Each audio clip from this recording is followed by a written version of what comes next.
Bonsoir à toutes et à tous. Merci d'être venus, d'avoir bravé le froid pour nous rejoindre ici à l'École nationale des chartes pour cette conférence de Nathalie Gennet-Roufiac. Alors, conférence un peu particulière puisque c'est une conférence en hommage. Qui est organisée ce soir, hommage à Michel Duchain. Michel Duchain, qui est décédé l'année dernière, le 5 août 2021, et à qui l'école ne pouvait faire autrement que de rendre hommage eu égard à son parcours diversifié. Alors quand on s'est agi de savoir comment rendre hommage à Michel Duchain, les possibilités étaient nombreuses.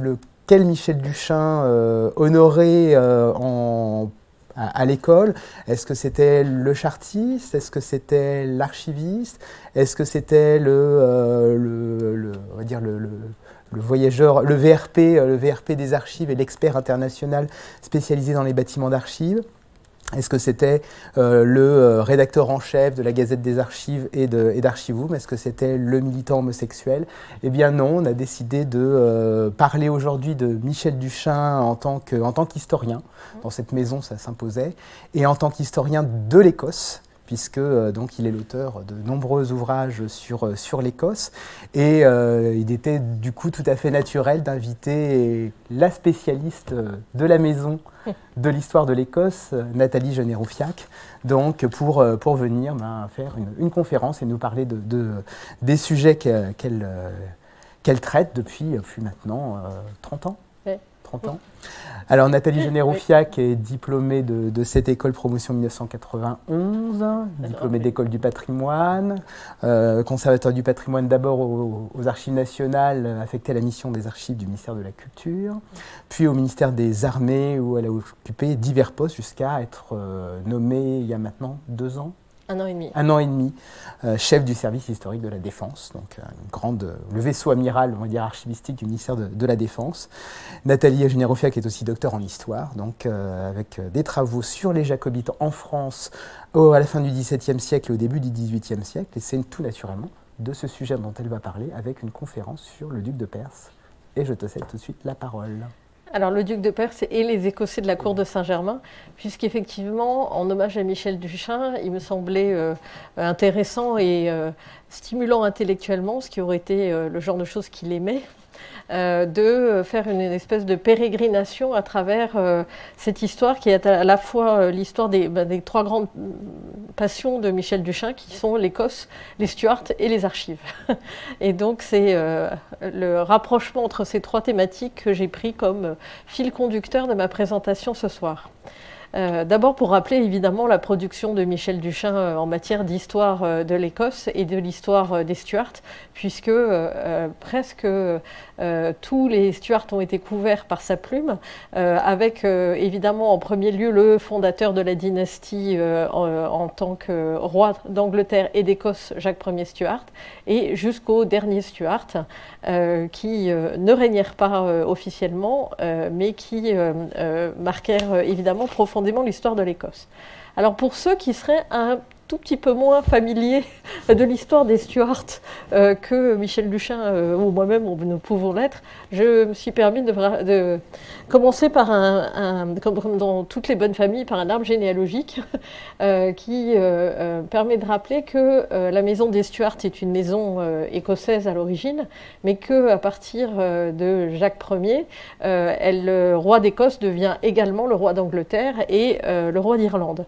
Non pas par fusion des royaumes, on en reparlera plus tard, mais parce que le roi porte les 3 couronnes et qu'il est le roi de chacun de ces royaumes. Donc, Jacques Ier, en tant qu'héritier d'Élisabeth Ier, accède au trône et désormais c'est le roi des Écosses qui devient roi d'Angleterre, ou inversement. Avec une dynastie Stuart qui aura un rapport avec l'Écosse assez particulier, puisque son fils Charles Ier et un roi déjà très marqué par sa dimension anglaise. C'est d'ailleurs un roi qui fit la guerre à l'Écosse et aux Écossais. C'est d'ailleurs comme ça qu'il y perdit et le trône et la tête.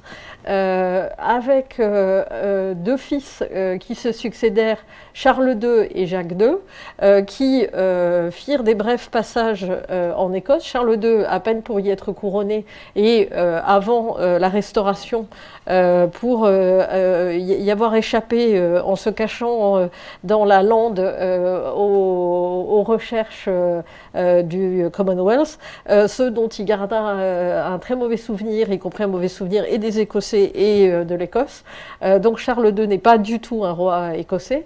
Et le futur Jacques II, après avoir dû vivre un espèce d'exil intérieur en Écosse à l'époque où son côté profondément politiquement incorrect, si vous me permettez cette plaisanterie, parce qu'il est devenu catholique, fait que son frère l'envoie en Écosse s'éloigner de la place de Londres et en même temps montrer ses capacités en tant que souverain. Donc Jacques II en revient avec le sentiment d'avoir compris les Écossais, mais avec des réflexes qui restent ceux profondément d'un roi d'Angleterre. Mais il y a appris le golf, ce qui est finalement et peut-être un des grands apports de l'Écosse à l'histoire mondiale, certainement. Jacques II a cette caractéristique qu'il ne reste pas longtemps sur son trône, puisqu'il est détrôné en 1688 par son neveu et gendre, le Guillaume d'Orange, qui a épousé sa fille, la reine Marie. Guillaume et Marie n'ayant pas d'enfants, c'est la deuxième fille de Jacques II, Anne Stuart, qui accède au trône, alors que dans le même temps, et je vais y revenir puisque c'était le cœur de mon travail personnel, Jacques II a eu un fils de sa deuxième épouse, et que c'est la naissance de ce deuxième fils élevé dans la religion catholique qui a fait basculer l'Angleterre dans la rébellion contre Jacques II. Et donc vous avez, à partir de cette lignée, et à partir de la reine Anne, deux dynasties Stuart en parallèle, avec les Stuart de Londres, Marie et d'une certaine manière Guillaume d'Orange, puisque Guillaume d'Orange étant le fils de la sœur de Jacques II, il est aussi un Stuart, d'une certaine manière, et les Stuart over the water, donc par-dessus les mers, puisque c'est comme ça qu'on a appelé les rois, les rois Stuart en exil, avec d'abord ce que l'on a appelé le vieux prétendant, enfin d'abord Jacques II lui-même, qui ne mourra qu'en 1701 à Saint-Germain-en-Laye, son fils, Jacques-Édouard, que l'on a gardé sous le nom du vieux prétendant, le fils de Jacques-Édouard, Charles-Édouard, le jeune prétendant, et bien qu'il ne figure pas ici sur l'album de famille, le frère de Charles-Édouard, le cardinal de Stuart, qui, en choisissant l'état ecclésiastique, clôt la dynastie Stuart, au moment où, par ailleurs, en Angleterre, depuis 1715, c'est les Hanovre qui ont accédé au trône, et donc les Stuart ne sont plus une dynastie régnante depuis 1714. Donc voilà pour ceux qui n'étaient pas tout à fait familiers avec cet album de famille. En fait, je vais surtout me consacrer sur les questions des derniers Stuart, auxquels Michel Duchin lui-même avait consacré un ouvrage qui ne faisait pas commencer avec Jacques II, mais bien avec justement son fils Jacques-Édouard. Et vous retrouvez ici Jacques-Édouard, Charles-Édouard, Jacques II, Jacques-Édouard, Charles-Édouard et le cardinal Stuart. Et le mausolée de Jacques II qui est au Collège des Écossais. Et le dernier mausolée fait par Canova à Saint-Pierre de Rome et qui est le mausolée des deux derniers Stuart morts à Rome en exil. Alors, ce qui fait le lien aussi entre Michel Duchin, l'histoire de l'Écosse et l'histoire des Stuart, c'est, comme il l'a montré à travers toutes les biographies et puis à travers le dernier ouvrage sur les derniers Stuart, à quel point, malgré l'éloignement que j'ai évoqué entre la famille Stuart et son origine écossaise, eh bien, l'histoire de l'Écosse reste profondément marquée par l'histoire des Stuart et que chacun des derniers Stuart voit son règne, ou en tout cas sa vie, marquée par des événements profondément traumatisants et blessants pour l'histoire de l'Écosse, au point que le jacobitisme reste à l'heure actuelle, comme il l'est en Irlande, un sujet qui est partie prenante de la réflexion sur l'identité nationale, parce qu'elle est partie prenante des rapports entre l'Écosse et l'Angleterre, qui évidemment sont au cœur de toute l'histoire écossaise depuis bien avant les Stuarts. Alors, Jacques II lui-même, lorsqu'il est chassé de son trône, je pense que la plupart d'entre vous le savent, essayer de reconquérir son trône en Irlande, mais on oublie, nous, parfois, que la première tentative de Jacques II pour garder son trône, ce n'est pas lui qui l'amène, mais elle a lieu en Écosse, puisque en mars 1689, il y a eu une réunion au château d'Édimbourg qui s'est prononcée en faveur du reliement à Guillaume d'Orange. Et que donc, John Graham de Claverhouse, premier vicomte Dundee, va prendre les armes et fait quitter le château d'Édimbourg, et il va jouer un rôle fondamental en parvenant à rallier à la cause Stuart l'ensemble des clans favorable aux Stuarts, avec dans ce domaine une capacité à la fois de persuasion et, vous m'excuserez cet anglicisme, de leadership, qui lui est tout à fait particulier et qu'on ne retrouvera malheureusement pas après son décès, ce qui expliquera en grande partie l'échec en Écosse. En effet, la bataille de Killiecrankie, qui est encore très largement célébrée dans l'histoire écossaise, est une victoire jacobite, mais c'est aussi l'occasion de la mort de Dundee lui-même. Et finalement, avec la mort de ce leader charismatique, eh bien, la cause Stuart disparaît, la cause de Jacques II disparaît en Écosse, et malgré quelques poches de résistance jusque vers 1694. Mais l'histoire de Jacques II et de l'Écosse est aussi marquée, l'histoire du jacobitisme en Écosse à l'époque de Jacques II, est aussi marquée par une autre histoire qui a aussi profondément blessé et marqué l'histoire et la mémoire écossaise, qui est ce qu'on a appelé l'affaire de Glencoe et du massacre du clan de Glencoe, puisque les clans favorables à Jacques II attendaient de la cour de Saint-Germain, où Jacques II, je vais le venir, a été en exil, l'autorisation de signer le serment d'allégeance au nouveau régime. Et les retards mis pour recevoir cet ordre, et la neige et les conditions climatiques en Écosse, fait que le ralliement du clan est arrivé au-delà du délai qui avait été imposé par les autorités britanniques. Et les autorités britanniques ont mis en casernement dans le clan un groupe de soldats qui, en fait, avaient, et c'est ce que vous avez ici, un ordre secret qui était celui de massacrer le clan.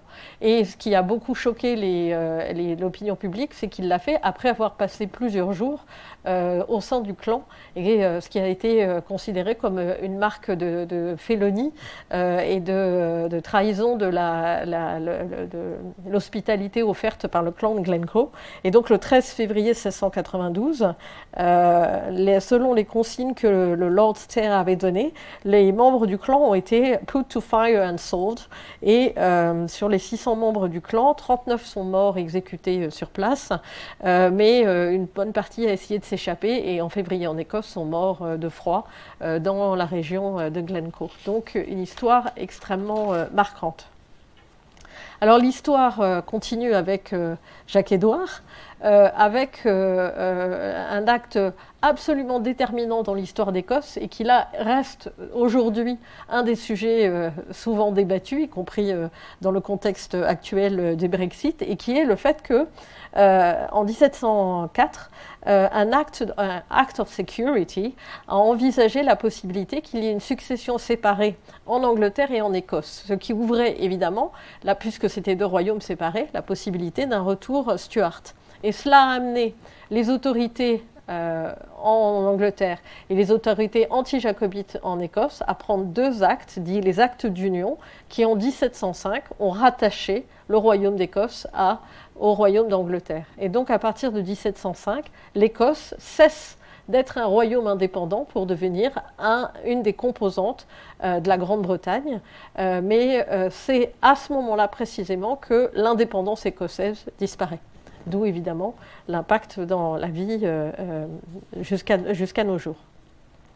En 1707, Jacques-Édouard est encore un jeune homme et il ne peut pas, 1705, il ne peut pas réellement profiter de cet acte d'union, mais il essaie dès 1708 de convaincre Louis XIV, qui est le seul et le vrai supporter et soutien des Jacobites et de la cour Stuart en exil, et il obtient la promesse de 6 000 hommes pour une expédition en Écosse qui serait transportée par le comte de Forbin et dirigée par le maréchal de Berwick et par le demi-frère de Jacques-Édouard, le duc de Berwick, qui fera toute sa carrière dans les armées françaises puis espagnoles. Mais le 23 mars, les contacts échouent et Jacques-Édouard est obligé de rentrer défait, enfin, ou plutôt l'âme défaite, mais sans avoir même combattu. Et il retourne à Dunkerque en avril et il rejoint à son tour, comme son père dans sa jeunesse, les armées françaises où il va servir sous le nom de chevalier de Saint-Georges. L'affaire est beaucoup plus importante et engagée en 1715 avec ce qu'on appelle dans l'histoire britannique le 15, et au moment où la mort de la reine Anne ouvre la question de la succession Stuart, puisqu'il n'y a désormais plus de Stuart sur le trône en Angleterre. Et donc évidemment pour les partisans des Stuart, c'est l'occasion de dire que le seul vrai Stuart, c'est celui qui est en exil à cette époque en Lorraine. Une expédition est mise en place, mais le problème de coordination, qui est de toute façon dans toute l'histoire des expéditions jacobites le cœur du sujet, qui est comment coordonner une opération menée depuis la France, voire l'Espagne, avec un soulèvement dans les forces en Irlande ou en Écosse. Et cette combinaison entre un soulèvement interne au royaume et une expédition extérieure reste, de l'aveu même des militaires actuellement, une des combinaisons les plus compliquées à réussir. Et de fait, les expéditions jacobites échoueront toutes sur cette combinaison. Et là, effectivement, on arrive à cette difficulté de coordination. Le duc de Mar démarre trop tôt et donc finalement la confrontation de Sheriff Mir n'est pas réellement une défaite pour les hommes de Jacques-Édouard, mais c'est vraiment une tension, notamment parce que les Écossais considèrent qu'ils doivent rester en Écosse pour protéger l'Écosse et une éventuelle indépendance écossaise, alors que les Jacobites anglais veulent évidemment qu'on descende sur l'Angleterre. Et ces tensions entre Anglais et Écossais seront à l'origine, en grande partie, de l'échec. Jacques-Édouard revient sur le continent et l'Angleterre et la France faisant la paix à l'époque du Régent, c'est en 1719, et je ne m'y arrêterai pas très longtemps, c'est finalement en Espagne, grâce au soutien du cardinal Giulio Alberoni, qu'il va obtenir une nouvelle expédition, mais qui, comme toutes les expéditions jacobites, est vouée à l'échec, avec 2 frégates destinées à l'Écosse et 27 navires qui devraient amener 5 000 hommes, mais qui sont dispersés par une tempête épouvantable et qui fait que l'expédition espagnole avorte à son tour. Alors évidemment, c'est dans l'opinion publique, très souvent, l'expédition de Charles-Édouard qui est la plus emblématique, avec l'expédition de 1745, qui est finalement préparée dès 1743 dans le contexte de la guerre de succession d'Autriche et l'augmentation des tensions entre la France et l'Angleterre, avec l'idée d'un projet jacobite d'abord dans le sud de l'Angleterre, mais qui échoue à cause d'une tempête. Et puis, à partir de 1744, et dans ce contexte, les chefs de clan des Highlands disent qu'ils seront prêts à se soulever à partir du moment où 3 000 hommes au moins débarqueront. Donc en 1745, Charles-Édouard s'embarque avec 700 hommes issus de la brigade irlandaise. Il embarque le 2 juillet 1745, mais une partie des embarcations rencontre la Royal Navy et doit faire demi-tour. Et finalement, Charles-Édouard arrive en Écosse avec 7 compagnons.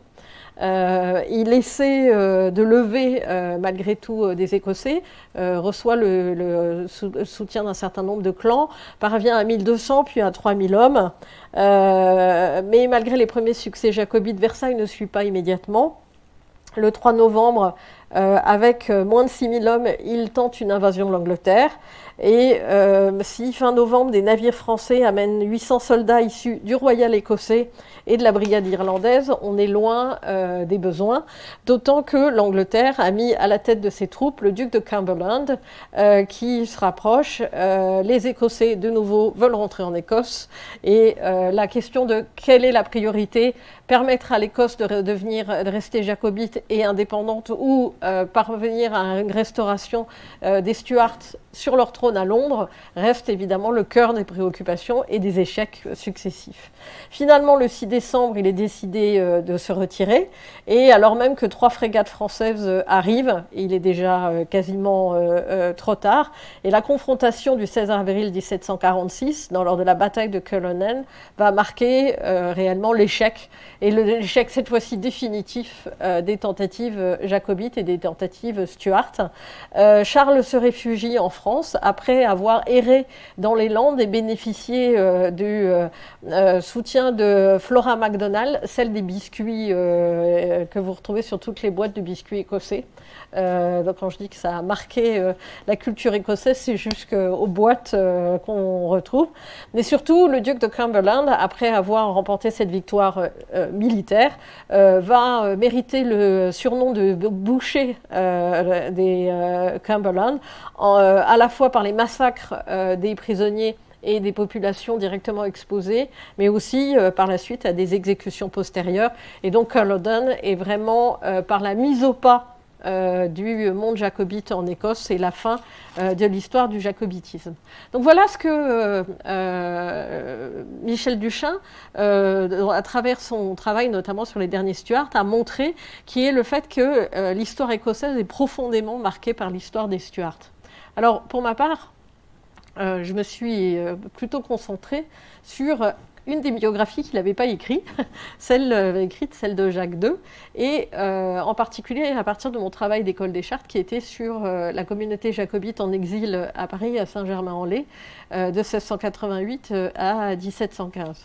Et donc c'est maintenant plutôt sur la question des archives que je vais, et des archives françaises, avec cette question qui est finalement une des questions que Michel Duchain avait, et qui est comment est-ce qu'un historien étranger, y compris à partir de sources françaises, peut amener à la compréhension d'événements qui sont avant tout, qui relèvent avant tout de l'histoire britannique et de l'histoire anglaise. Donc c'est un peu à cet exercice que Michel Duchain avait initié que je voudrais vous faire partager. Et donc, vous faire rentrer dans l'histoire de l'exil jacobite sur le continent qui commence avec la glorieuse Révolution anglaise qui, parce qu'il a désormais un fils, conduit et qui va être élevé comme catholique et qui, au titre des règles de succession en Écosse, succédera à son père sur le trône malgré la présence de 2 sœurs plus âgées protestantes.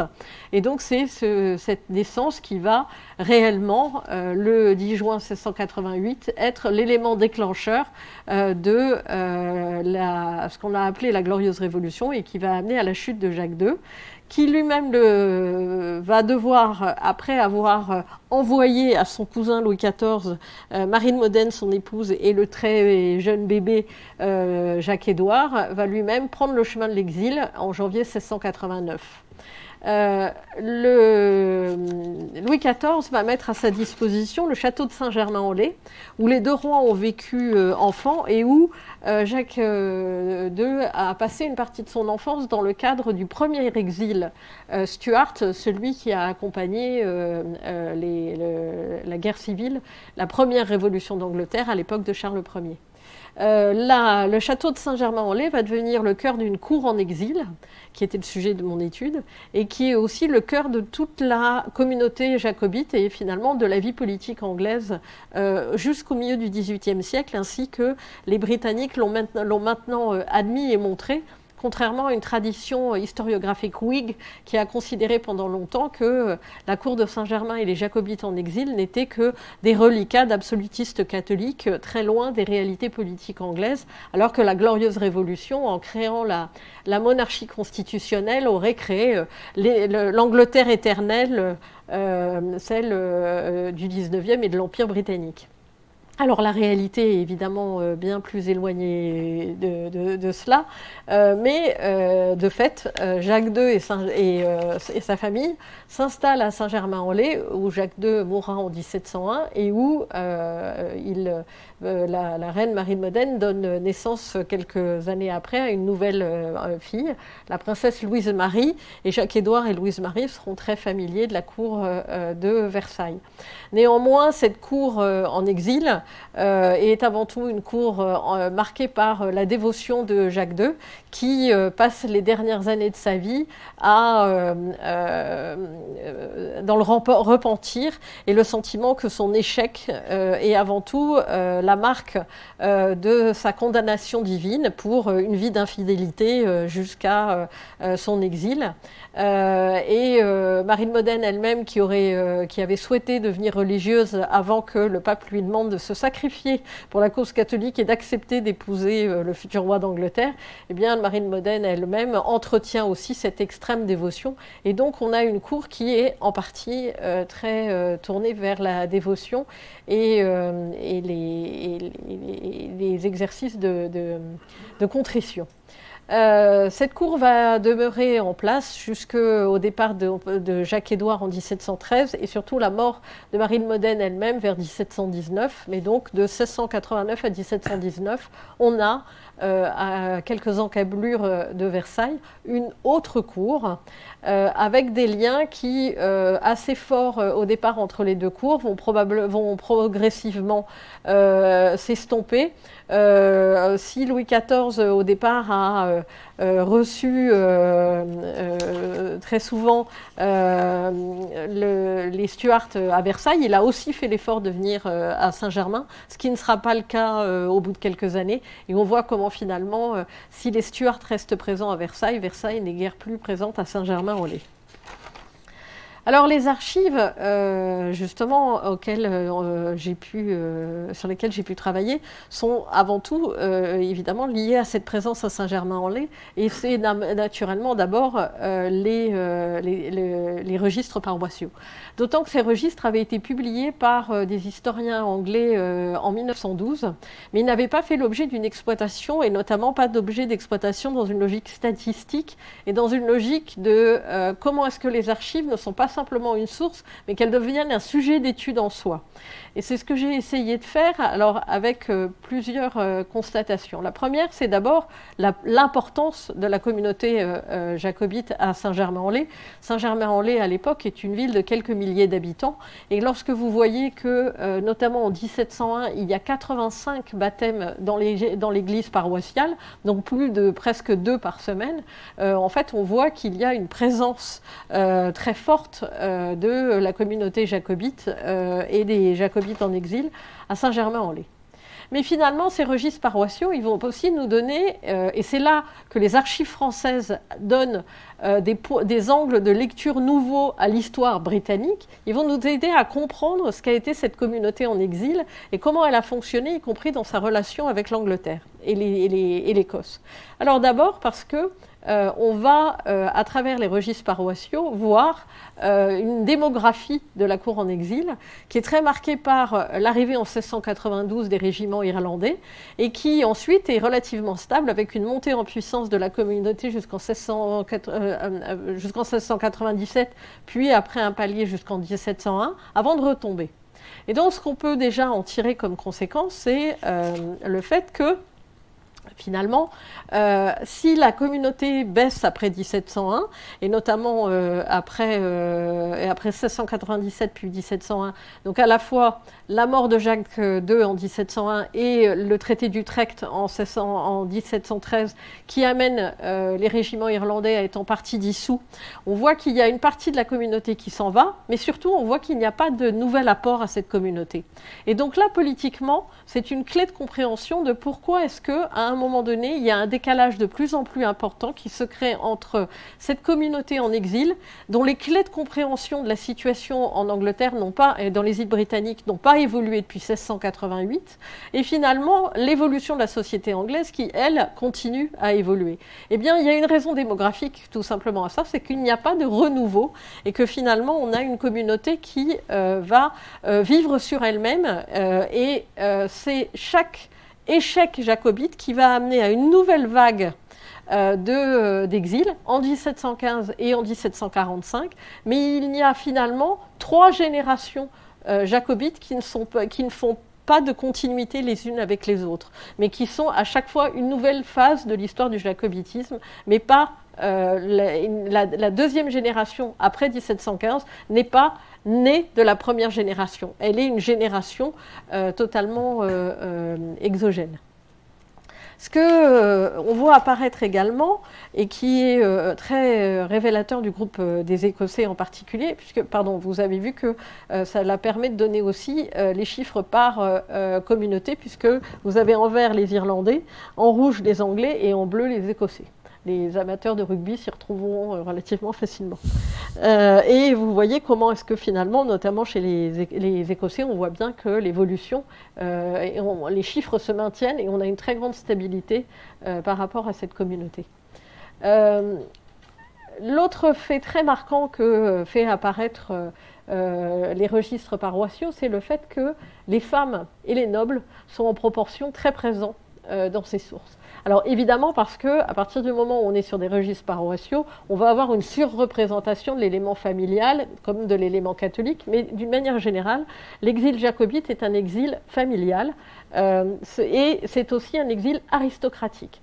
N'oublions pas qu'à l'époque, en Angleterre, en France, il n'y a pas plus de 1% de la population qui est noble, et les proportions sont beaucoup plus basses encore dans les îles britanniques. Donc, contrairement à l'exil huguenot, auquel on pourrait naturellement le comparer, eh bien finalement, on a ici un exil qui, lui, est un exil aristocratique. Alors, je n'ai pas donné les chiffres, mais on est sur la base d'environ 50 000 jacobites pour la première génération, soit à peu près 1/10 de ce qu'a été la communauté huguenot. Mais il y a une comparaison naturelle, ce qui explique que Bernard Cotteret, qui travaillait sur ces sujets, avait appelé l'exil jacobite l'autre exil par rapport à la communauté huguenot. Eh bien, on a là un exil qui est un exil aristocratique et un groupe, et ce qui explique aussi l'extrême importance de la vie de la cour, puisqu'elle correspond à la nature réelle de cette communauté.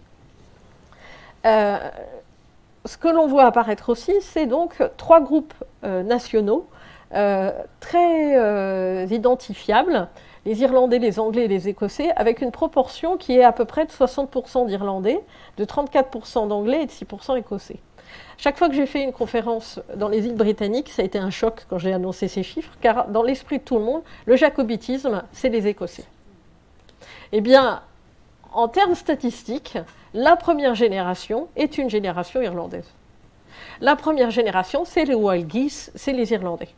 Mais vous allez voir que la réalité écossaise est malgré tout essentielle dans cette première génération, non pas par le nombre, mais par la qualité et par le rôle politique. Ce que cette diapositive fait apparaître aussi, c'est le fait qu'il y a un cloisonnement total entre ces 3 groupes nationaux. Qui, et là les archives paroissiales le montrent très clairement, ne se marient pas les uns avec les autres. Et à la génération suivante, on épousera des Français, mais on ne se marie pas entre membres de groupes nationaux différents. Alors selon le terme que utilisent maintenant les historiens de la diaspora, les segments diasporiques, donc en fait les groupes au sein de la diaspora, se vivent dans une coexistence extrêmement difficile, qui est avant tout le reflet de difficultés et de tensions politiques que John Fraser Lord Lovat synthétise ici en disant « Il y a une haine mortelle entre l'Écosse et l'Angleterre parce que les Anglais nous tiennent en esclavage depuis longtemps, comme il y a aussi une haine entre les Irlandais et les Anglais, si bien que les intérêts de ces 3 nations sont tout à fait différents et partagés. Vous savez, monsieur, que du temps du feu roi Jacques, puisque là il écrit en 1709, les affaires allaient à sa cour selon que les différentes factions de ces 3 nations avaient du pouvoir auprès du roi. » Donc on est vraiment dans une tension extrême que la princesse palatine résumé avec sa force de frappe habituelle par les Anglais ne peuvent se souffrir, les Anglais compris comme les Britanniques, ne peuvent se souffrir les uns les autres. C'est ce que nous voyons bien à la cour de Saint-Germain, ils y vivent comme chiens et chats. Alors cette cour de Saint-Germain, les registres paroissiaux permettent de l'étudier à travers cette question de sa sociologie, finalement, et de sa dynamique interne. Et pour ça, j'ai utilisé de l'image des cercles concentriques, qui est qu'au cœur de la communauté, vous avez la personne royale et la famille de Jacques II. Et puis, finalement, vous avez un système de cercles concentriques qui, au fur et à mesure que vous vous éloignez, vous amène à être politiquement moins important et socialement moins important également. Pour déterminer l'appartenance des membres à un de ces 4 groupes, j'ai utilisé le système des parrainages. Le premier groupe est constitué par ceux qui peuvent avoir comme parrain ou marraine un des membres de la famille royale et donc qui sont directement dans le patronage de la famille royale. Le deuxième groupe est composé par ceux qui peuvent obtenir le patronage d'un de ces grands aristocrates de la cour. La troisième cercle au sein de la cour elle-même est composé de gens qui sont souvent ou des valets ou des domestiques et qui vont demander comme parrain ou marraine des gens qui sont de leur même origine et notamment qui sont de la même région. C'est notamment le cas chez les Irlandais, où là, la notion de petite nation est très importante. C'est non seulement on n'épouse pas les autres, mais on se marie entre gens du même coin d'Irlande ou du même coin d'Écosse. Et donc là, avec plutôt une sociologie verticale qu'horizontale. Et enfin, le dernier groupe, qui est la communauté en exil, ne bénéficie pas ni des pensions, ni du lien avec la communauté en exil. Or, vous voyez que plus on se rapproche du roi, plus les Écossais sont présents. C'est-à-dire que s'il n'y a que 6% d'Écossais dans l'ensemble de la communauté, vous voyez qu'il y a presque un quart du groupe proche du roi qui est composé d'Écossais. Donc on voit là, et à l'inverse, plus vous vous rapprochez, et moins il y a d'Irlandais, et à l'inverse, presque 80% du dernier groupe est composé du groupe le plus éloigné. Le groupe le plus éloigné à la fois politiquement et socialement eh bien, est composé d'Irlandais. Donc on a cette contradiction entre le fait que le groupe des Écossais est un groupe minoritaire en termes de nombre, mais c'est un groupe majoritaire en termes d'influence politique. Et effectivement, très clairement, la cour de Saint-Germain est totalement dirigée par 3 figures écossaises qui sont 2 frères, James Drummond, 4e comte et 1er duc de Perth, d'où le titre de ma conférence, et son frère, John Drummond, 1er comte et duc de Melfort, et un autre Écossais qui est leur ennemi politique et qui est Charles Middleton. Alors, le plus jeune des 2 frères Drummond, John Drummond, 1er comte et duc de Melfort, était en fait déjà un proche de Jacques II avant la Glorieuse Révolution, et il a suivi Jacques II en exil immédiatement, et il l'a accompagné en Irlande avec des conséquences assez catastrophiques, puisque le duc de Melfort a cet avantage d'avoir fait l'unanimité entre les Versailles, à l'exception de Jacques II lui-même, le reste de la cour en exil, et tous les historiens qui considèrent que Melfort est une des incompréhensions de l'histoire par son côté absolument calamiteux, et en même temps que par l'extrême faveur dont il a toujours joui de la part de Jacques II. Mais Melfort avait compris une chose, c'est qu'avec Jacques II, il suffisait de lui donner raison en tout point et en tout temps pour pouvoir bénéficier d'une faveur absolument totale. Melfort, grâce aux efforts combinés de Marie de Modène et de Versailles, sera exilé à Rome une première fois, officiellement en mission diplomatique au moment de la guerre d'Irlande, puis il le sera en 1694 et enfin en 1701, où la mort de Jacques II permettra enfin de se débarrasser de Melfort, mais le duc de Melfort reste une des figures marquantes, et il est aussi une figure très connue parce que ça a été un très grand collectionneur de tableaux et qu'une grande partie de ses collections font partie maintenant des collections royales à Windsor. Plus important politiquement, son frère, le duc de Perth, qui, dès 1689, a voulu rejoindre Jacques II à Saint-Germain-en-Laye, mais est arrêté. Et il reste emprisonné jusqu'en 1693. Lorsqu'il est libéré, Jacques II lui demande de mener une mission pour lui à Rome. Et ça n'est qu'après, au retour de cette mission, qu'il va intégrer la cour de Saint-Germain, où il reçoit immédiatement le rôle de gouverneur du prince de Galles, ce qui est évidemment une marque de la faveur et de l'influence qu'il peut avoir auprès de la famille royale.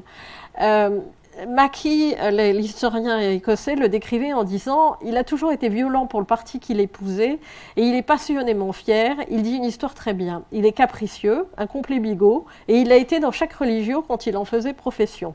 Il est de stature moyenne avec un regard rapide, brun et d'environ 50 ans. » Alors, dans chacune des religions, parce que Melford comme Drummond, comme Perth, sont des convertis au catholicisme. Ils viennent de familles protestantes et le duc de Perth, qui est un familier de la vie sur le continent, par le biais de Bossuet et de l'abbé de Rancé, dont il est proche, s'est converti au catholicisme.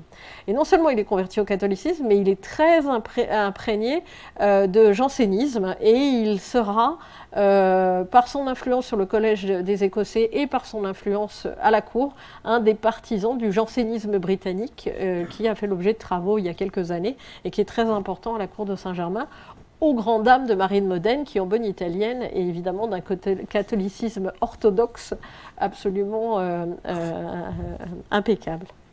Charles Middleton est également arrivé en 1693 parce que, suite à des négociations politiques entre les jacobites restés dans les îles britanniques et la cour de Saint-Germain, et lorsqu'il arrive, il est nommé secrétaire d'État. Donc vous avez quand même le gouverneur du prince qui est un Écossais et le secrétaire d'État qui est également un Écossais. Il est en charge de la correspondance, c'est-à-dire du vrai pouvoir, et il est, aux yeux de Versailles, le seul homme avec le duc de Berwick auquel on peut réellement parler à la cour de Saint-Germain, car il est le seul à avoir une vraie dimension politique et une vraie compréhension politique. Il est pourtant protestant et il ne se convertit qu'en 1702, ce qui lui permet, y compris, de mettre la main sur la correspondance avec Rome. Il va rester influent jusqu'en 1713, lorsque Jacques-Édouard essaie de se rapprocher des protestants jacobites. Il va exiler, ou plutôt écarter Middleton, mais Middleton étant le seul homme à être capable de faire tourner la boutique. Dès 1714, il revient aux affaires, avant de revenir à Saint-Germain en 1716, où finalement il mourra en 1718. Ces deux hommes, Perth et Middleton, sont non seulement dans une rivalité, mais ils sont dans une vraie opposition politique. Et les deux, en fait, vont mener cette opposition entre ce qu'on a appelé les compounders, qui sont les conciliants, et les non-compounders. Les conciliants sont évidemment dirigés par Middleton, et ils représentent la très grande majorité des jacobites restés dans les îles britanniques, alors que les non-conciliants, qui ne veulent pas que Jacques II fasse de concessions, sont en revanche majoritaires à la cour de Saint-Germain. D'où aussi les tensions internes entre une communauté dans laquelle les opinions majoritaires à la cour de Saint-Germain sont en contradiction directe avec l'opinion la plus largement répandue dans les îles britanniques. J'en reviens à mes archives, ce que les registres paroissiaux montrent également, dans le cas particulier du groupe des Écossais, c'est à quel point finalement on est dans un groupe à très forte structure sociale, avec à la fois une verticalité très forte qui tourne autour de la figure du duc de Perth, mais aussi des liens familiaux et des liens horizontaux extrêmement proches. Donc par rapport à un groupe peu nombreux et finalement qui ne vit pas en rapport avec les autres groupes, eh bien, les archives sont directement le témoignage presque visuel de ce côté extrêmement emboîté de la sociologie écossaise. Alors que les Irlandais, par exemple, n'ont pas de patronage et n'ont pas d'accès à la famille royale, et ne sont que dans une sociologie horizontale. Et c'est cette capacité à bénéficier d'un patronage avec une figure marquante qui est le duc de Perth, mais à avoir en même temps un réseau horizontal très développé qui fait la force du groupe écossais dans l'exil. Alors, je vais accélérer un petit peu et du coup, je n'évoquerai pas les régiments irlandais, simplement pour montrer cette cohérence du groupe écossais, se traduit aussi par finalement la géographie jacobite de Paris. Alors ce que j'ai fait à partir des archives là plutôt trouvées chez les notaires parisiens, c'est que j'ai noté sur un plan de Paris toutes les occurrences des adresses. Vous savez bien qu'à l'époque, il n'y a pas de numéro aux rues. Et donc, en fait, ça n'est pas, chaque petit carré rouge ne correspond pas à une adresse, mais elle correspond au nombre de fois où cette rue apparaît dans les archives notariales. Et ce que vous voyez, évidemment, c'est qu'il y a des regroupements, avec des zones de regroupement et des grandes cohérences, avec notamment le quartier de l'université et le quartier Saint-Sulpice. Et cette cohérence, elle s'inscrit dans la volonté de rester en groupe, ce qui est assez fréquent dans les groupes étrangers à Paris à l'époque, mais surtout de rester autour du point d'ancrage que sont les institutions religieuses. Et dans le cas des Écossais, l'institution religieuse qui va amener à une polarisation du groupe à Paris, c'est évidemment ce qui fut un des grands amours de Michel Duchin, le Collège des Écossais.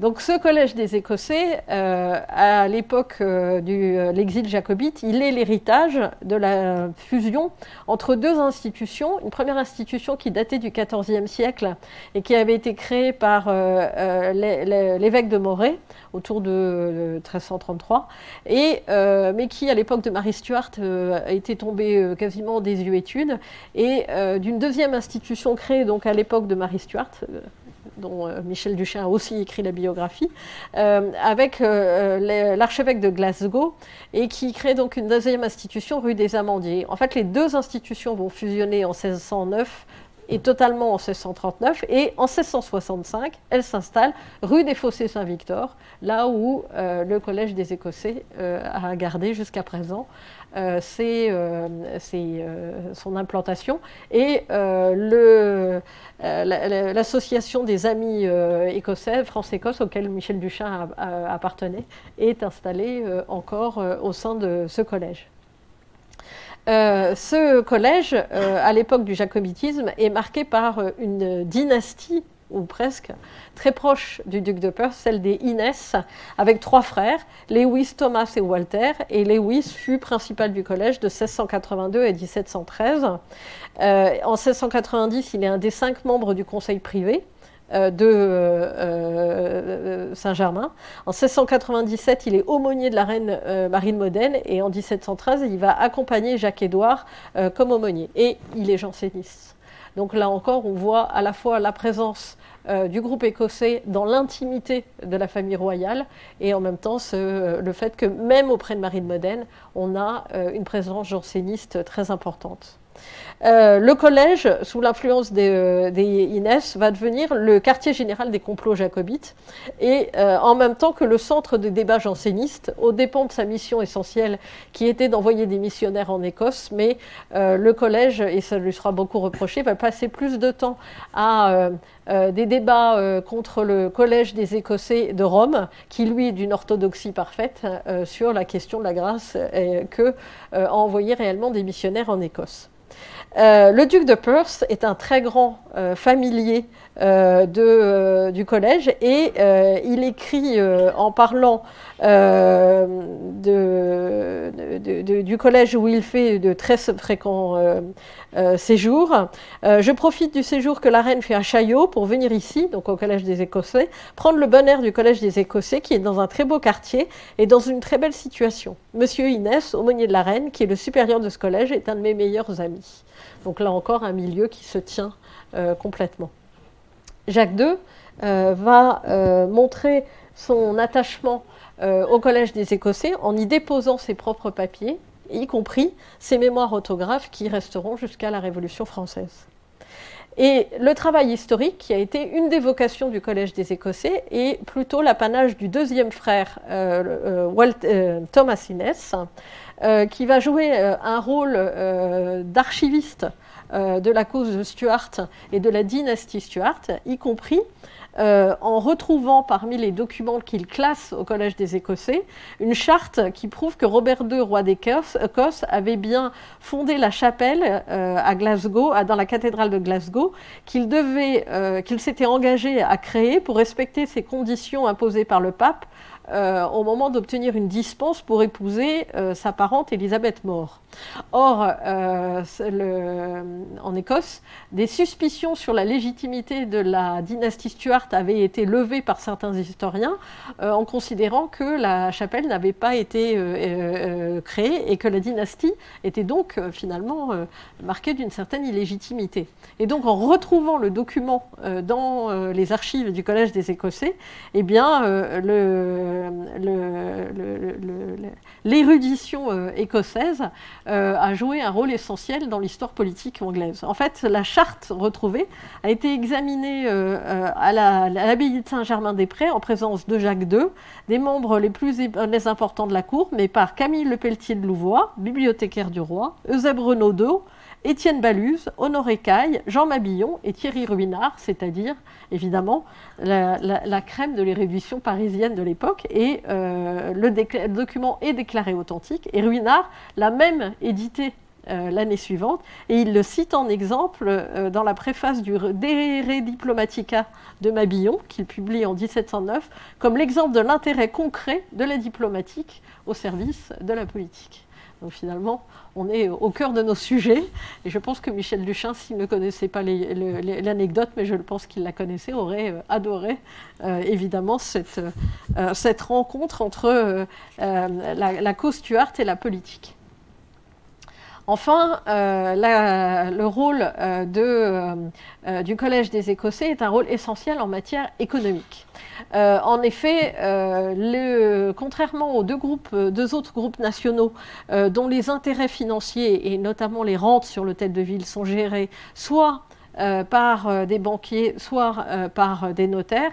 Dans le cas des Écossais, c'est le procureur du Collège des Écossais qui gère lui-même les intérêts financiers et en particulier les rentes sur l'hôtel de ville. Donc là encore, on a à la fois une dimension spirituelle, une dimension politique et une dimension économique très importante. Une dimension très économique absolument essentielle dans un groupe en exil qui, comme tous les groupes en exil, voit la question de sa survie, y compris matérielle et en termes de subsistance, extrêmement importante. Et d'où le titre de ma conférence aujourd'hui, quand le duc de Perse écrit « Nous sommes ici comme la Thébaïde et presque aussi pauvres, car nous sommes à 7 mois en arrière de nos pensions et nos pauvres qui n'ont pas du crédit sont dans la dernière misère. »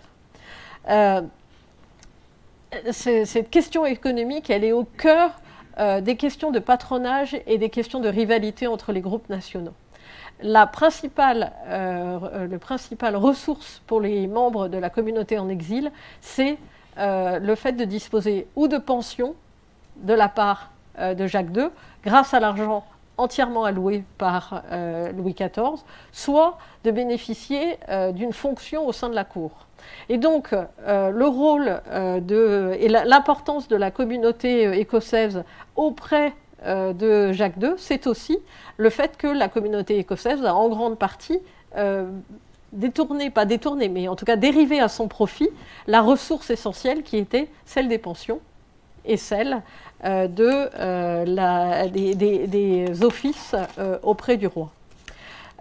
Si Jacques II a essayé, notamment dans ses mémoires, d'évoquer la distribution de biens grâce et le fait d'avoir maintenu un équilibre, il est de fait que la question des pensions et surtout la question de la pauvreté sont extrêmement marquants dans toutes les archives liées à la cour en exil. Alors on a quelques cas d'hommes très riches comme Melfeut, mais on a surtout une situation qui est extrêmement complexe. Et ce qui est intéressant, me semble-t-il, c'est de comparer le train de vie, le pied sur lequel vivent les membres de la cour de Saint-Germain et ceux de Versailles. Or, en 1696, on a... Alors, les listes de pensions ne sont pas conservées en France, elles sont conservées en Angleterre et en Écosse. Il y a 7 ou 8 centres d'archives où on retrouve les diverses listes de pensions, avec en particulier une ressource très importante à Windsor Castle, où les archives de la cour en exil, la cour Stuart, ont été rachetées à l'époque de la reine Victoria et sont désormais conservées. Et donc les Stuart Papers, qui ont été édités au 19e et au début du 20e siècle, sont conservés en grande partie à Windsor Castle. Et donc en 1696, sur 39 pensions annuelles supérieures à 2000 livres, les plus grosses pensions sont celles des fils illégitimes de roi, avec 9000 livres, mais le duc de Melfort a à peu près l'équivalent.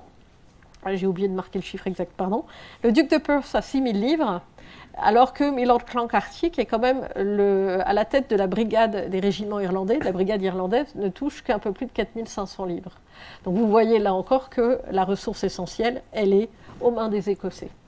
En 1700, le chancelier Herbert a 6000 livres et Lord Carroll, comme Lord Middleton, ont 6000 livres. En 1703, la duchesse de Perth, et se donne un niveau de vie à la cour, ne touche que 314 livres par mois. À titre de comparaison, en regardant ce que Davinia donne sur le niveau des pensions à la cour de Versailles, la charge de premier valet de chambre à Versailles rapportait 6000 livres. Autrement dit, un valet de chambre à Versailles gagnait l'équivalent de ce que le duc de Perth pouvait gagner, alors que le duc de Perth est celui de tous les aristocrates de Saint-Germain qui a la pension la plus élevée après la famille royale. Et la pension annuelle d'un ministre d'État, la pension annuelle seule, était de 20 000 livres. Donc ça donne une idée de l'extrême difficulté qui est celle des ressources jacobites. Et donc, on a à la fois dans les archives des récits de femmes et notamment des veuves de régiments d'officiers irlandais qui meurent de faim littéralement, et les archives de la charité en gardent le témoignage, mais on a aussi finalement un discours qui est devenu le discours de la cour, notamment vis-à-vis du pape pour obtenir des ressources, et le duc de Perth a utilisé, notamment tant que Middleton n'était pas converti, tous ces liens avec la communauté catholique pour essayer de porter ces demandes de subsides de la part du pape.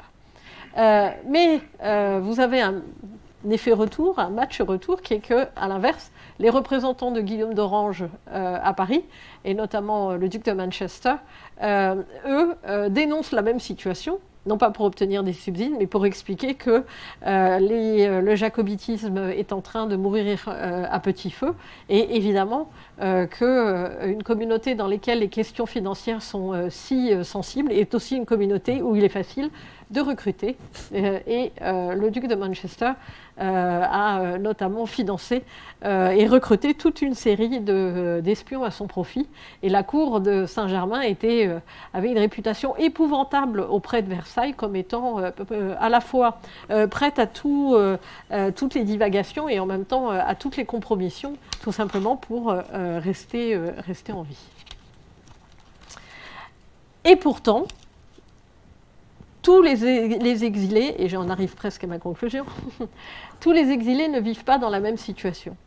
Et on voit comment est-ce que, indépendamment de cette ressource liée à la communauté, à la cour en exil et donc aux pensions et aux charités, eh bien, on a une réalité plus complexe dans laquelle les exilés restent inscrits dans le lien avec leur communauté d'origine et avec les îles britanniques.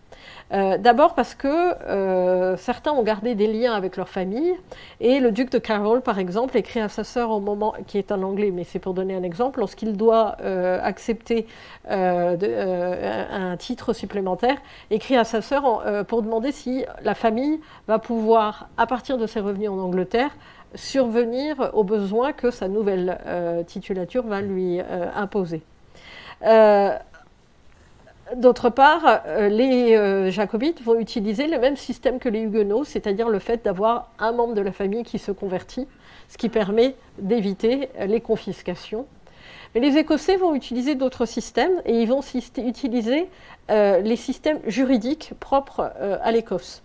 En particulier, en Écosse, il y a une règle qui veut que les dettes doivent être honorées dans l'ordre chronologique où elles ont été créées.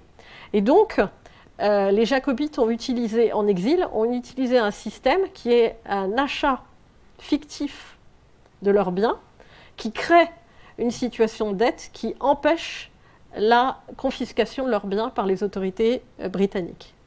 Donc là, on a une utilisation de système privé qui va empêcher les autorités anglaises de, dans certains cas, priver les exilés de leurs revenus. Mais ils vont aussi utiliser un autre système que les huguenots ont utilisé aussi, qui est un système, là encore, de rachat, mais avec des prête-noms. Et l'exemple le plus connu, c'est celui de Middleton lui-même. Middleton, qui avait la réputation largement dénoncée par Saint-Simon d'être l'homme le plus riche de toute la cour de Saint-Germain, avec évidemment derrière tous les sous-entendus que le duc de Saint-Simon pouvait, dans ces cas-là, très lourdement insinuer, eh bien, Middleton a été mis hors la loi en septembre 1695 et condamné pour haute trahison en Angleterre, et toutes ses propriétés ont été confisquées pour être remises par Guillaume d'Orange à un dénommé Charles Stratton. Or, il se trouve que Charles Stratton est un ami de Middleton. Et donc, en fait, les biens sont ainsi bloqués par l'utilisation de ce prête-nom.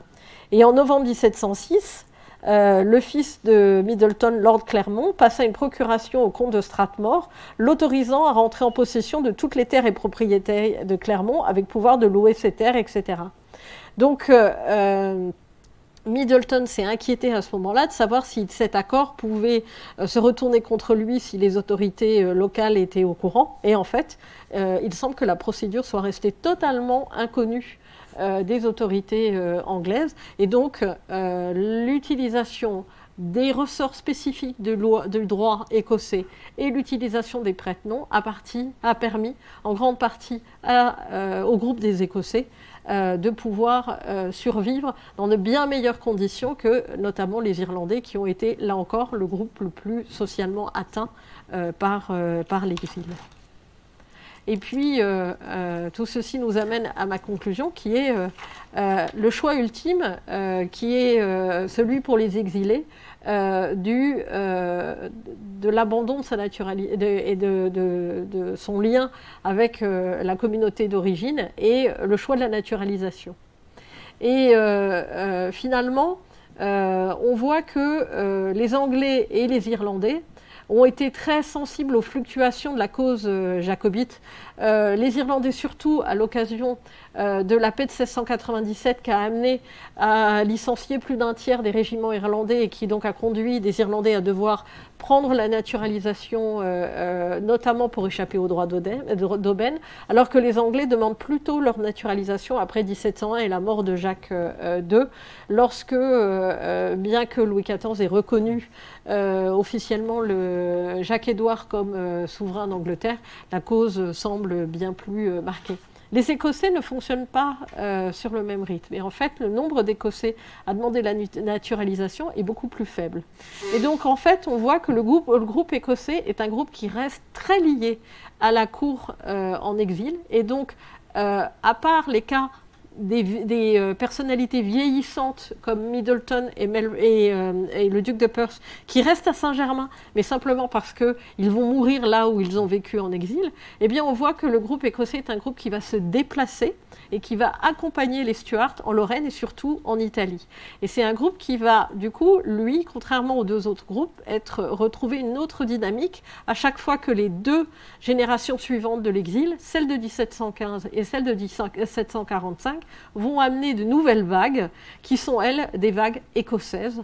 Et donc, en fait, on a dans le cas des Écossais, une fusion entre les 3 générations de l'exil, qui n'a pas du tout existé dans le cas des deux autres cas, et notamment des Irlandais, qui très vite vont faire le choix de la France et de l'arrivée dans le continent, après la France de l'Espagne, et qui vont s'installer et plus durablement finalement dans la communauté, dans la société française que les Écossais, qui vont avoir une plus forte tendance à vivre à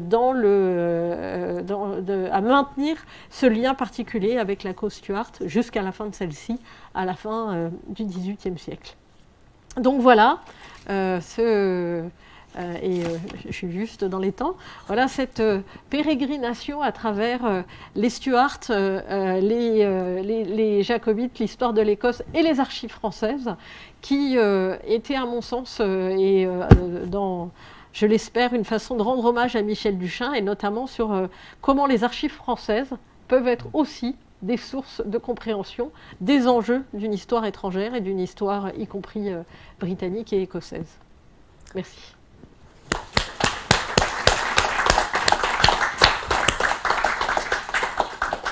Eh bien, merci beaucoup Nathalie pour cette démonstration d'histoire sociale qui, je crois, est exemplaire.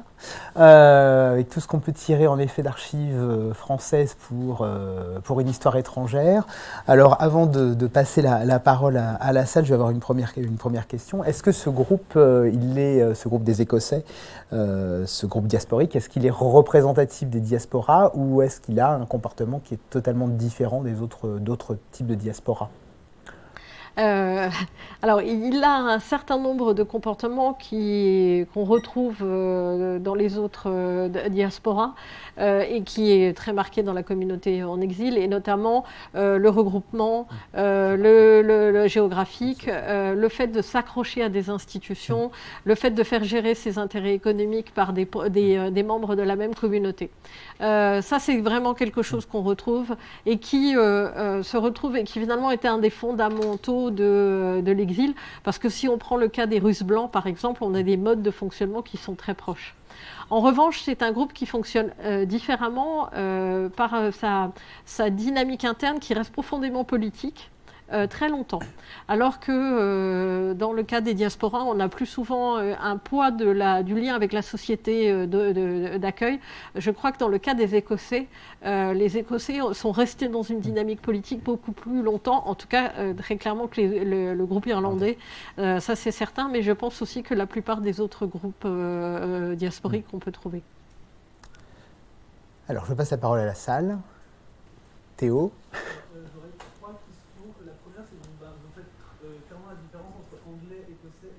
Oui. Est-ce qu'à l'époque, les Français qui les accueillent sont capables de faire cette différence? Et surtout, est-ce que cette différence se répercute dans la manière dont les Français traitent les Jacobites? Est-ce que, notamment dans la manière dont ils fournissent les charges ou les pensions, est-ce qu'il y a une différence entre les Anglais, les Écossais et les Irlandais? Ou est-ce que pour les Français, ce sont des Jacobites et il n'y a pas de différence? Alors, on va prendre les questions une par l'autre, parce que sinon je vais oublier. Alors, sur cette question-là, vous avez vu tout à l'heure la citation de la Palatine qui dit « Les Anglais vivent comme chiens et chats ». En fait, ce n'est pas les Anglais, c'est bien les Britanniques, c'est les 3 groupes. Donc non, pour la plupart des Français, il n'y a pas de différence entre les 3 groupes. Mais il y a des nuances à apporter à ce nom. Le premier nom, c'est que les Irlandais sont en exil sur le continent depuis le début du XVIIe siècle et qu'il y a des vagues d'exil irlandais bien antérieures, ce qui fait que la présence ou de prêtres ou de marchands irlandais est beaucoup plus familière aux Français que les Anglais ou les Écossais. Donc, notamment dans l'Ouest. Alors à Paris, c'est moins vrai, mais dans l'Ouest de la France, les Irlandais sont bien mieux identifiés que les autres. À la cour même de Versailles, on voit bien que les ministres, au bout d'un certain temps, font très clairement la distinction entre les 2 groupes et vont notamment essayer de créer une dynamique directe entre Versailles et l'Écosse. Et notamment par le biais de Nathaniel Hooke, qui devient l'agent personnel quasiment de Torcy en Écosse. Et donc il y a, de la part des Français, la volonté de mettre en place une politique écossaise, parfois en court-circuitant la cour en exil. Et donc ça suppose d'avoir une vraie distinction entre les groupes. En revanche, je pense que donc, la plupart des Français ne font pas la distinction. Et surtout, ce qui est intéressant, c'est que finalement, dans les îles britanniques, ils ne font pas forcément non plus la distinction au bout d'un certain temps, c'est ceux de Saint-Germain.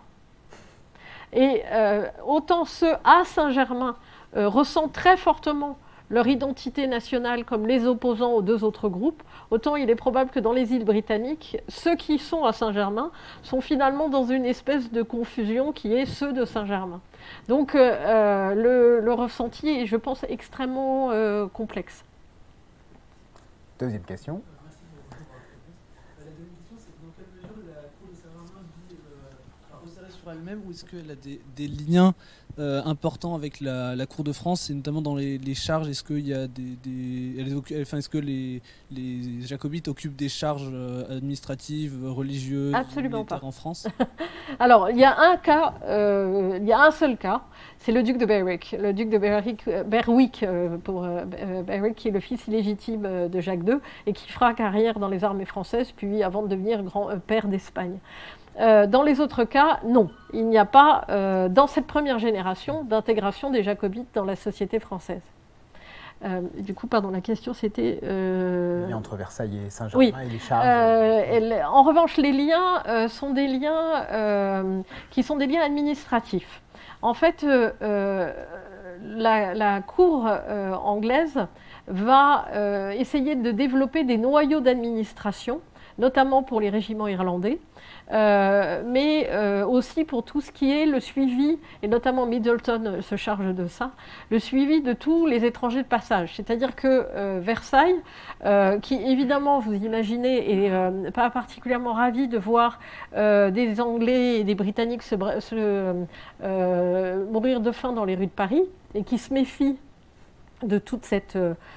misère. Et ce qui est d'ailleurs intéressant, c'est que dans les archives, ils sont placés à la Charité ou autres, et à l'hôpital général, et on dit, mais le seul reproche qu'on a à leur faire, c'est la pauvreté qui est due à leur cause. Donc on voit bien que c'est des pauvres, donc suspects, mais c'est pour la bonne cause, donc on nuance la suspicion. Mais en fait, va se mettre en place, entre la cour de Saint-Germain et la cour de Versailles, tout un système de vérification. C'est-à-dire que quand les autorités, notamment la Rhénie, met la main sur des Britanniques, on les met à la Bastille, et ensuite on demande à Middleton de donner un certificat de conformité, enfin de recevabilité ou pour le groupe en question.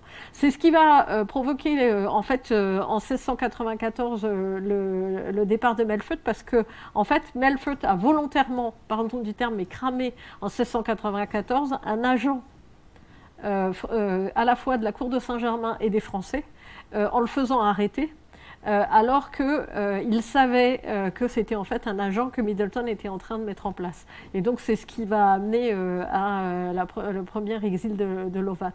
Donc il y a une administration de ce qui se met en place. Mais très clairement, notamment dans l'administration des militaires français, on voit que les bureaux de la guerre essaient rapidement de prendre la main sur l'administration des régiments irlandais.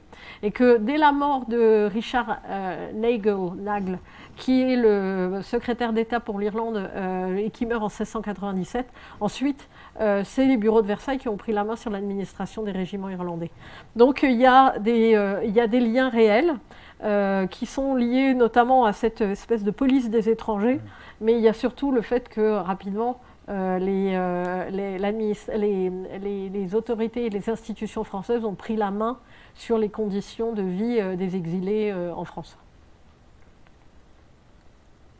Alors ça a fait émerger un phénomène très particulier dans les diasporas, qui est le phénomène des intermédiaires. Et donc on a des figures qui sont comme ça, les points d'accroche, qui sont ceux qui maîtrisent les règles de la société française et qui vont les transposer et les utiliser au profit de leur groupe national. Chez les Écossais, je l'ai dit, c'est très clairement, c'est les Innes, et c'est le procureur du Collège des Écossais qui joue le rôle. Chez les Irlandais et chez les autres aristocrates, c'est le banquier Daniel Arthur qui va jouer ce rôle. Je suis en train de finir sa biographie, donc bientôt dans, dans les bonnes librairies. Donc voilà, ça c'est très particulier, ce rôle d'intermédiaire qui est une façon d'aider à l'intégration de la première génération dans la société française. Et la troisième question ? L'utilisation par la France de tous ces Britanniques qui viennent en France pour avoir des, en termes d'espions ou pour avoir des renseignements sur les îles britanniques en utilisant soit leurs contacts, soit eux-mêmes directement. Est-ce que, parce que vous avez parlé du fait que les Britanniques les utilisaient comme espions potentiels, comme source de renseignements, mais dans quelle mesure les Français les utilisent également eux aussi pour avoir des renseignements sur les îles britanniques? Alors, la France utilise très peu la cour de Saint-Germain. En fait, elle a un interlocuteur qui est Jacques II et puis ensuite Jacques-Édouard et Middleton. Mais Versailles est d'une méfiance totale vis-à-vis de Saint-Germain. En revanche, Saint-Germain est évidemment un vivier pour les autorités orangistes qui vont recruter des agents de renseignement qui peuvent être rémunérés au cas par cas. Il n'y a pas d'agent permanent. En revanche, les autorités françaises vont essayer de mettre en place des réseaux en Angleterre. Ils vont essayer d'abord avec Renaudot, l'homme de la Gazette, qui, parlant anglais, a été utilisé pour ses compétences linguistiques, mais qui finalement va assez vite jeter l'éponge, assez écœurer des difficultés et des coteries propres à la cour de Saint-Germain. En revanche, Saint-Germain va réussir et Middleton va réussir à développer ces réseaux qui vont devenir de plus en plus développés au début du XVIIIe et notamment avec une figure comme Nathaniel Hooke qui finalement va passer au service des Français et qui devient vraiment l'agent des Français au moment et de l'expédition de 1708 et de l'expédition de 1715. Donc il y a à ce moment-là des vrais réseaux d'espionnage jacobite avec des cellules, avec une utilisation de correspondants permanents qui fonctionnent avec vraiment le fait que chacun a ses propres réseaux autonomes les uns des autres et avec un financement qui est en grande partie géré par le fameux banquier Daniel Arthur qui utilise les rentes de l'hôtel de ville pour payer les réseaux dans les îles britanniques, avec un système de blanchiment d'argent. C'est un des aspects les plus savoureux de l'histoire économique du jacobitisme, c'est que qui donne une autre vision du jacobitisme. J'ai évoqué la question de la pauvreté et de la difficulté de la ressource.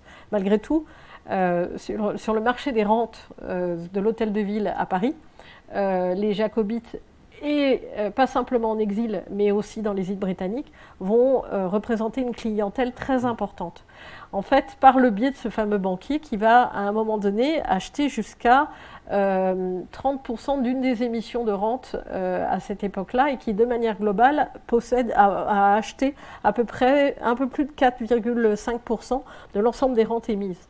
Or, on pensait jusqu'à présent que les Génois, avec à peu près 3%, étaient la communauté étrangère la plus présente sur les rentes sur l'hôtel de ville. Et en fait, les Jacobites et les Britanniques sont beaucoup plus présents. Mais parce qu'ils vont utiliser des systèmes de blanchiment d'argent. C'est-à-dire que quand vous êtes catholique en Angleterre, ou en Écosse, et que vous pouvez, ou que vous êtes jacobite, puisque ça marche avec les Écossais protestants, quand vous voulez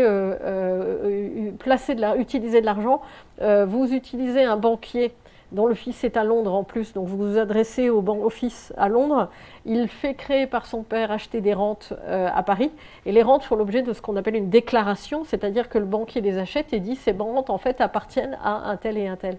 Et donc en fait, par ce moyen-là, vous créez un revenu parfaitement légal, que vous pouvez ensuite toucher par le biais du même banquier et de toucher pour être envoyé en Angleterre, etc. et qui permet donc de placer de l'argent en France pour financer les réseaux jacobites en Angleterre et en Écosse. Et c'est totalement légal et totalement transparent, et en même temps totalement transparent aux yeux des autorités britanniques. Madame Anne. Oui. Le micro arrive. concernant le jansénisme, Oui. pensez-vous que la tante de Jean Racine, Léa Arnaud, qui dirigeait Port-Royal des Champs, pouvait avoir des relations avec cette communauté à Saint-Germain-en-Laye?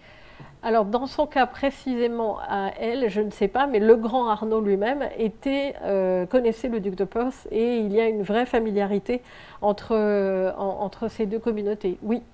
Alors, dans son cas, elle, je ne peux pas vous le garantir, il faudrait que je vérifie.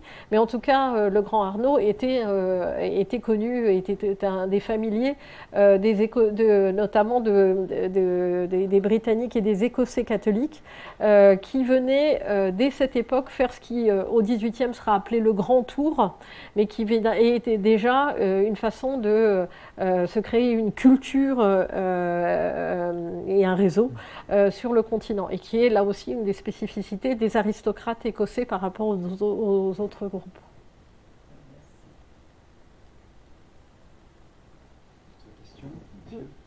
Pardonnez mon ignorance, mais bon, dans les trois communautés, les Anglais parlent anglais évidemment, mais les Irlandais et les Écossais, quelle langue utilisent-ils dans la vie quotidienne? Alors, les Écossais parlent français. En fait, il faut savoir que, comme vous avez vu, le taux d'aristocrates est très élevé. Donc, la plupart je parle de la cour, hein, je ne parle pas des régiments, etc. Mais à la cour, une grande partie parle très très bien français. Quand vous lisez le duc de Perth, quand vous lisez, ils ont un français parfait. Ensuite, ils parlent anglais. La question qui est, je pense, derrière, qui est la question, est-ce qu'ils parlent gaélique? Alors, les Écossais, aucune trace. Et je pense que vu le milieu aristocratique, ils parlent ou français ou anglais, ils ne parlent pas du tout. Sur la question du gaélique et des Irlandais, alors c'est une question qui est plus complexe. D'abord parce que dans les régiments irlandais, il n'y a aucun doute sur le fait qu'ils parlent gaélique. À la cour de Saint-Germain, il y a du gaélique parce que le gaélique, et alors il faut vraiment, alors moi j'ai mis du temps à le comprendre, je dois le reconnaître, il faut vraiment comprendre que le gaélique n'est pas l'équivalent du patois. Le gaélique n'est pas l'équivalent de ce que les félibriges ont essayé de défendre. Il y a une érudition en gaélique.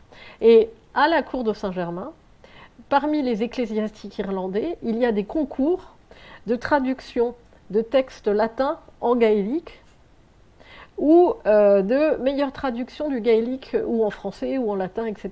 Donc le gaélique n'est pas qu'une langue populaire, c'est aussi une langue érudite, et ça c'est quelque chose qui ne nous est pas du tout familier, parce qu'on a tendance à projeter sur la question du gaélique la vision qu'on a nous du patois ou des dialectes, et ce qui est vrai pour la partie populaire du jacobitisme, mais qui n'est pas vrai partout, et il existe un gaélique savant qui est présent à la cour de Saint-Germain et qui a été étudié notamment par Eamon O'Cossin, alors les deux Eamon O'Cossin et Eamon O'Keara. Eamon O'Cossin a travaillé sur les régiments irlandais avant la Glorieuse Révolution et notamment sur les Irlandais en Bretagne, et il montre à quel point justement il y a une érudition savante, gaélique, dans les communautés religieuses irlandaises sur le continent et à la cour de Saint-Germain comme étant le reflet de cette communauté. D'autres questions? Au fond, Luc? Alors du coup, le temps que la question arrive, sur ces questions justement, en ayant travaillé avec des linguistes, une des sources que je n'ai pas évoquées puisque je suis allée rapidement, c'était les entrées notamment des Invalides, où entre 1689 et 1715, il y a 1003 entrées de Britanniques. Ce qui est quand même, pour faire des statistiques, est absolument parfait. On voit quel est le nom qu'ils utilisent. Et ce qui est très très marquant, c'est que la question des noms, notamment, est une question qui n'est pas du tout vécue de la même manière dans cette communauté et par rapport aux usages continentaux. Dans les usages continentaux, on est sous le coup de Villers-Cotterêts, avec des registres de baptême dans lesquels on donne des prénoms, des noms, etc. En Irlande, à l'époque, notamment, il y a 14 manières différentes de donner son nom. Donc la notion d'un nom constitué comme nous on le connaît depuis le XVIe n'existe pas du tout de la même manière. Donc en fait, très rapidement, les Irlandais ont vu la difficulté qu'il y avait auprès de la société française à donner leur nom. Alors ils l'ont utilisé, y compris pour faire passer des messages. Notamment, les Écossais et les Irlandais ont aussi rapidement expliqué que Mac ou O, c'était des noms nobles, ce qui n'est pas du tout vrai.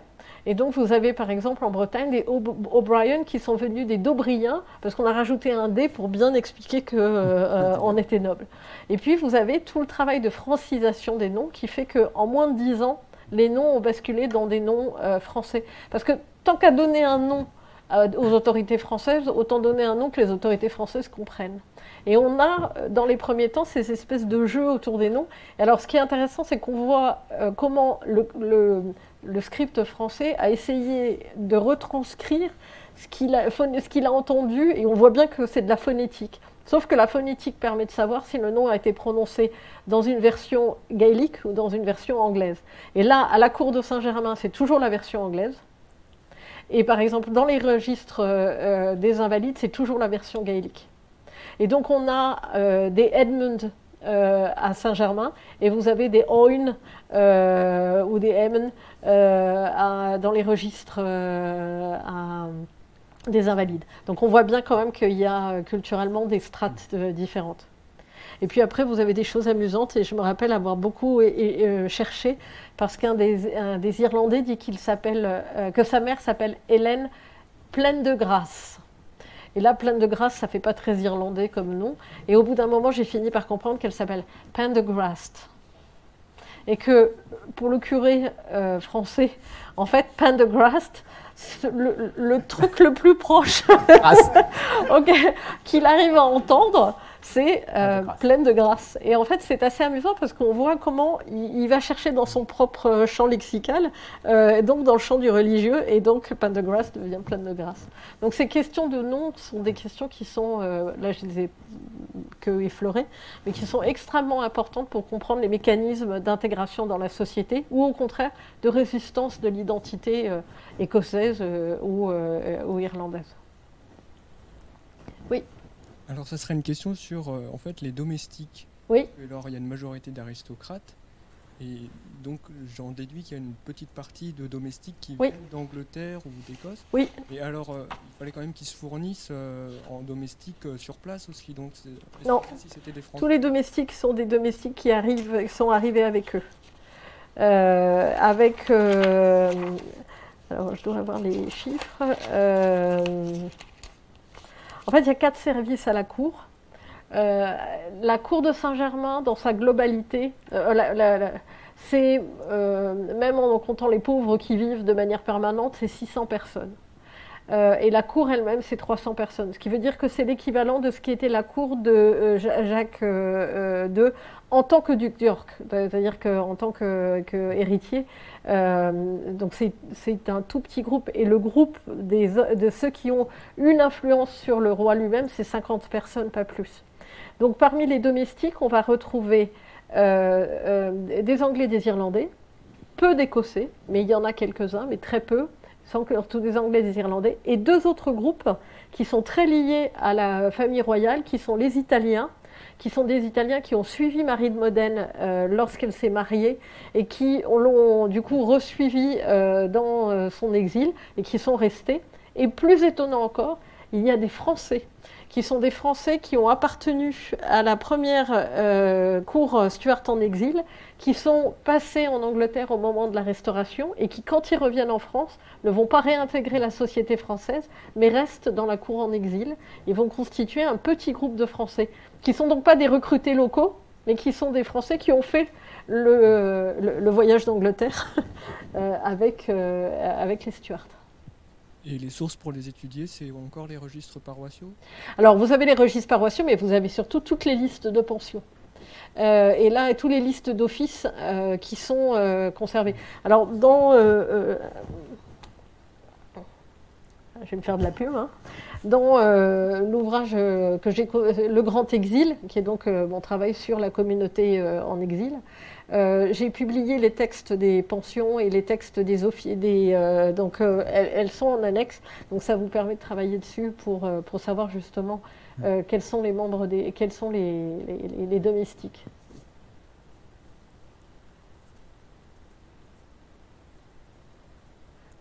Une autre question? A priori non. S'il n'y a pas d'autres questions, il nous reste à te remercier infiniment pour ta présence, pour cette passionnante conférence. Et puis, on était très contents de te recevoir ici à l'École des Chartes. Et pour nos élèves qui sont ici, Nathalie est la preuve vivante qu'on peut mener une grande carrière professionnelle et continuer à être une historienne de renom et qui continue toujours à travailler. Et si je puis rajouter une chose, et si moi je dois donner un message aux élèves, c'est regarder les archives avec notre œil à nous d'archivistes. C'est-à-dire qu'à un moment donné, vous avez vu comment est-ce que les archives, c'est pas qu'une source, c'est un matériau. Vraiment. Et le travail, c'est pour ça que je voulais ici montrer cet aspect-là. Mais le travail sur comment est-ce que finalement, par les registres paroissiaux, on voit apparaître des critères qu'on peut utiliser pour définir des dynamiques internes, etc. Ça, c'est, je pense, un regard qui est certes un regard d'historien, mais qui est avant tout un regard d'archiviste, qui est de dire en quoi, comment on utilise les sources. Et ça, l'ingéniosité, enfin l'inventivité en matière d'utilisation de sources, si ce n'est pas ici qu'on l'invente, je ne sais pas où on peut l'inventer. Donc soyez inventifs dans la manière dont vous regardez vos archives et dont vous regardez les archives, parce que c'est cet œil-là qu'on nous apprend ici. Et s'il y a vraiment une chose, enfin moi, que j'ai gardé de l'école, c'est ça, c'est ce regard aux archives qui est de dire comment je vais, de pas avoir un regard passif par rapport au matériel, mais au contraire d'être tout le temps dans la recherche d'un autre angle d'attaque. Et les archives sont le meilleur angle d'attaque qu'on a pour faire de l'histoire. Eh bien, c'est le mot de la fin.